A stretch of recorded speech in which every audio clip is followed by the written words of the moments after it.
अजून त्या तपासाचं झालं काय? त्या तपासाचं झालं काय?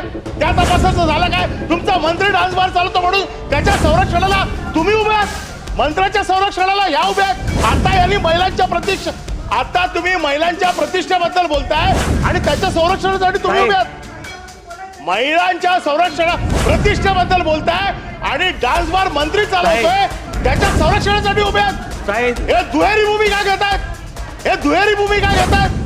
ज्या काही डान्स बारच्या बाबतीतल्या कथा बाहेर येत होत्या, ज्या ऐकत होतो की एकेका दिवसामध्ये एक एक माणूस 1-1 कोटीपर्यंत डान्स बारमध्ये उडवलेला आहे, अशा देखील गोष्टी घडलेल्या आहेत.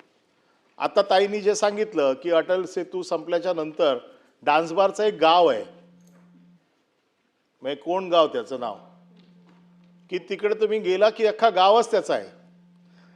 अधिवेशन चालू आहे, अधिवेशनात तो बंद असतो गाव, तो गाव पूर्ण बंद असतो. कारण अधिवेशन आता आज तुम्ही संध्याकाळी मुंबईत माहिती घ्या, आजच्या दिवसात सगळ्या पोलिसांकडनं मेसेज गेले असतील आज कुठलाही डान्स बार उघडा ठेवायचा नाही, कारण ते विधेयक नाही. अधिवेशन चालू असेल तर सूचनाच असतात, आणि जर तरी पण डान्स बार चालू ठेवायचा असेलच तर बाहेर पोलिसांची गाडी उभी असते. म्हणजे डान्स बारच्या बाहेर पोलिसांची गाडी उभी, शटर बंद, समजायचं आतमध्ये डान्स बार चालू आहे.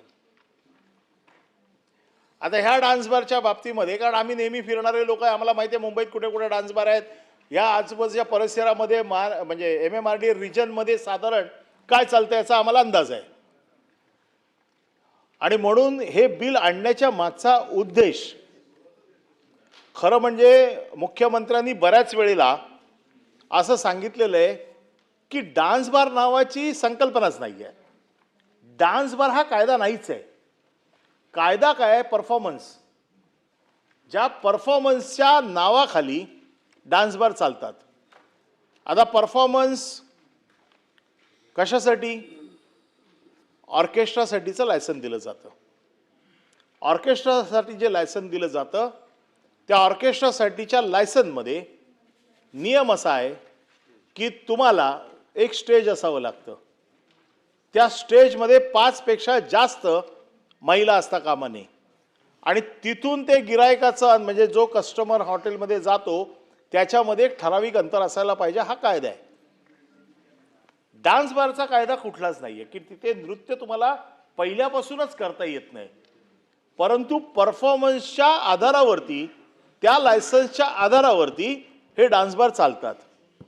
आणि आपण जे आता खरं म्हणजे मी या विषयावरती आज बोलणार नव्हतो, परंतु मगाशी सांगितलं मला की झोपलेल्याला उठवता येतं, सोंग घेतलेल्याला उठवता येत नाही. तर आता मी झोपलेला पण नाही आणि सोंग पण घेतलेला नाहीये. तुम्ही कायदा करताय, कोणावरती करणार तुम्ही कायदा? तुमच्यात काय हिंमत आहे हो? ग्रह खात आहे ना तुमच्याकडे, हिंमत आहे? अहो तुमचा मंत्री डान्स बार चालवतोय, मंत्र्याच्या आईच्या नावावरती डान्स बार आहे. 3 FIR झालेत त्याच्यावरती. काय कारवाई केली तुम्ही? खरं या विषयात मी जाणार नव्हतो, परंतु जर तुम्ही आमच्या राजकीय पक्षाच्या कार्यकर्त्याला जर लात म्हणून उठवायचा प्रयत्न कराल तर आम्हाला देखील सगळ्या भानगडी माहिती आहेत. तुम्ही तुमच्या मंत्र्यावरती कारवाई करू शकत नाही, ज्यांच्या नावावरती लायसन आहे त्यांच्यावरती तुम्ही आतापर्यंत काही कारवाई केलेली नाही. तुमच्याकडे जो तपशील आहे तो पूर्वी तुम्ही सभागृहात मांडलेला आहे, त्या संदर्भात संबंधित व्यक्तीने निवेदन केलेलं आहे. अशा वेळेला परत तुम्ही नावं जातात, तेच आरोप करू शकता. माझ्याकडे मी परत सांगतोय, मी मुख्यमंत्री नाही, मी यांच्या हरकत नाही. मला तुम्ही संरक्षण द्या. हे हरकत घेणारे कोण या विषयावरती? मुख्यमंत्र्यांनी सांगितलंय आम्ही तपास करू. मुख्यमंत्र्यांनी सांगितलं आम्ही तपास करतो, आणि अजून त्या तपासाचं झालं काय? त्या तपासाचं झालं काय? तुमचा मंत्री डान्स बार चालवतो म्हणून त्याच्या संरक्षणाला तुम्ही उभे आहात, मंत्र्याच्या संरक्षणाला या उभे आहात. आता तुम्ही महिलांच्या प्रतिष्ठेबद्दल बोलताय आणि त्याच्या संरक्षणासाठी तुम्ही उभे आहात. महिलांच्या प्रतिष्ठेबद्दल बोलताय आणि डान्स बार मंत्री चालवतोय त्याच्या संरक्षणासाठी उभे आहात. हे दुहेरी भूमिका घेतात. आता इथे महिलांच्या प्रतिष्ठेबद्दल बोलताय आणि मंत्र्यांचा डान्स बार आहे त्याच्या संरक्षणासाठी उभे आहेत. सभापती महोदय दुहेरी भूमिका नाही चालणार, ही दुहेरी भूमिका नाही चालणार. एक तर एक भूमिका घ्या. प्रतिष्ठा राखायची आहे तर आपल्या मंत्री असला तरी त्याच्यावर कारवाई झाली पाहिजे. याला काय अर्थ आहे? मी विषय मांडत होतो, संरक्षण करायला उभं राहू नका, मंत्र्यांचं संरक्षण उभं करायला राहू नका. ज्या प्रतिष्ठेसाठी तुम्ही उभे आहात, ही महिलांच्या प्रतिष्ठेसाठी उभे आहात ना, तर मग महिलांच्या प्रतिष्ठेचं बोला. महिलांच्या प्रतिष्ठेसाठी उभे आहात ना, तर महिलांच्या प्रतिष्ठेसाठी बोला. महिलांच्या प्रतिष्ठेसाठी उभे आहेत तर महिलांच्या प्रतिष्ठेसाठी उभे राहा. मी बोलणार नव्हतो, परंतु कारण नसताना महिलांच्या प्रतिष्ठेसाठी, महिलांची प्रतिष्ठा आहे. स्वतःचा मंत्री डान्स बार चालवतो, त्याच्यावरती काय बोलत नाही.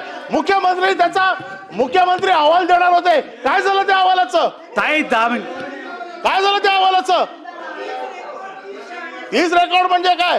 राजीनामा घेतला की नाही? हो, एक मिनिट. मंत्री महोदय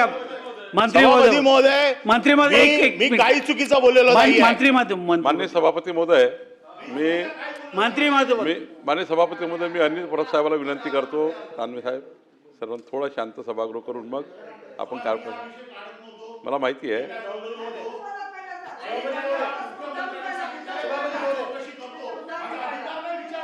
असं नाव नाही घेतलं, कोणी नाव नाही घेतलं. बस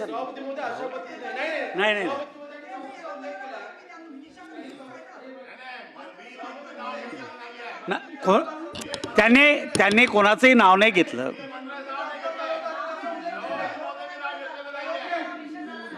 बरं, एक मिनिट बोलू दे. एक मिनिट बोलू. सभापती महोदय, पुन्हा सन्माननीय सदस्यांनी ते 2 मिनिटं विधेयकावरती मुद्दा मांडत असताना मंत्री डान्सबार चालवतात त्यांनी असा उल्लेख केलेला आहे. ते पटलावांना काढून टाकण्यात यावं. मंत्री डान्सबार चालवताना असा उल्लेख केलेला आहे. हे कुठल्या आधारे म्हणतायत? आणि माननीय मुख्यमंत्री महोदयांनी चौकशीचे आदेश दिले असतील तर सभागृहामध्ये आपण जरा विचारावं मुख्यमंत्री महोदयांना, विधेयकाचा काय संबंध आला? मंत्री महोदय त्यांनी कोणाचंही नाव नाही घेतलं. नाही, पण त्यांनी जो उल्लेख केलेला आहे की मंत्री डान्सबार चालवतात, हे रेकॉर्डला काढलं पाहिजे आपण.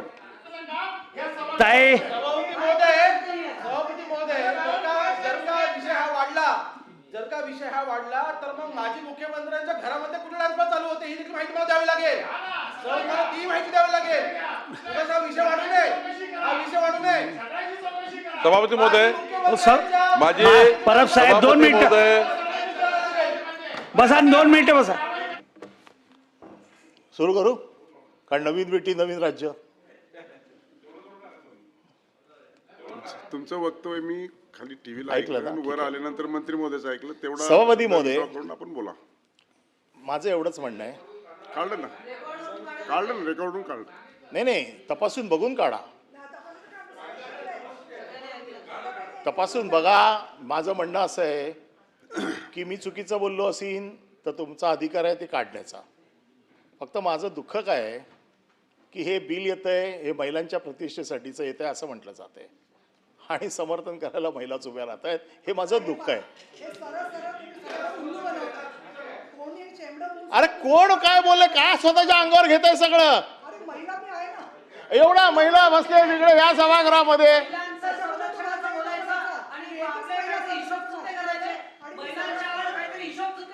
एक महिला मंत्रीपद मिळणार आहे.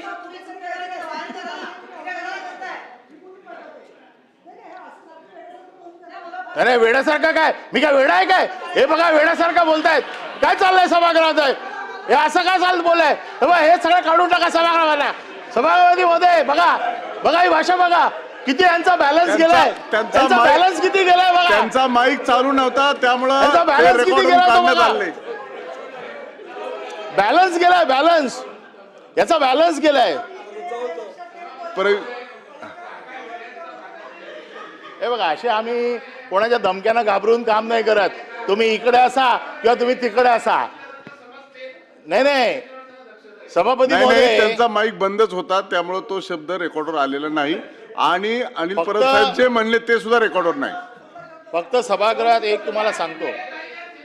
नाही सभापती महोदय, खाली बसून असं सांगितलं जातंय की मी इकडे बसली आहे हे समजून बोला. बघा या सभागृहात जेव्हा आम्ही आलोय ना इकडे, तर कुठलाही कोणाला घाबरून आलेलो नाही आहे आणि कोणाला घाबरून बोलायचा माझा विषय पण नाही आहे. मला जे बोलायचं ते मी नक्की बोलीन.